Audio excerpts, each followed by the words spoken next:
5 small shifts to make in your language that can vastly improve your relationship. Number 1, but to and. But invites defensiveness, because if you say, I hear you, but I think you're wrong, that is going to make me go on the defensive, defend my positions, my emotions, and that's not going to get us very far.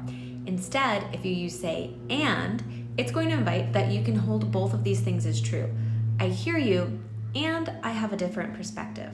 I want to work together to make sure we both feel heard. That's collaborative.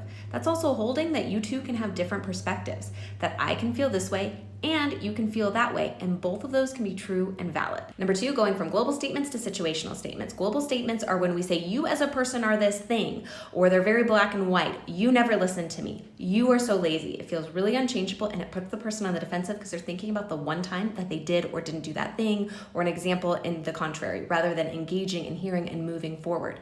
So instead, move to situational statements. I don't feel heard right now. You didn't help me with the dishes. This works as collaboration, feels changeable rather than going on the defensive. Number 3, moving from problem solving to validating. Your partner comes to you with an issue and you go, you know what you should have done? Why didn't you do this? They're gonna feel not heard, not understood, shut down, dumb, and they're gonna go, again, defensive. There's a theme here, can you sense it? Instead, validate.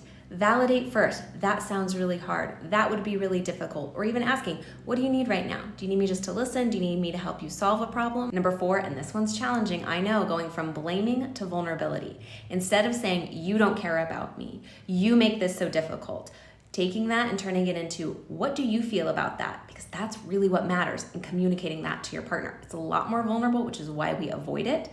But instead of saying, I feel unimportant, I feel scared, I feel hurt. This can also help lower your partner's defensives because you are coming from a position of responsibility rather than putting it on them where they feel like they have to defend themselves. Number 5, going from frustration to curiosity. So instead of going, oh, this again, haven't we gotten over this? Haven't we talked about this? If your partner's bringing it up again, there's something that you guys haven't solved. So getting curious about that. You know, honey, I hear you bringing this up again. I feel like I'm missing something. Can you help me understand that? That's going to help you guys create collaboration rather than defensiveness where you guys are fighting each other.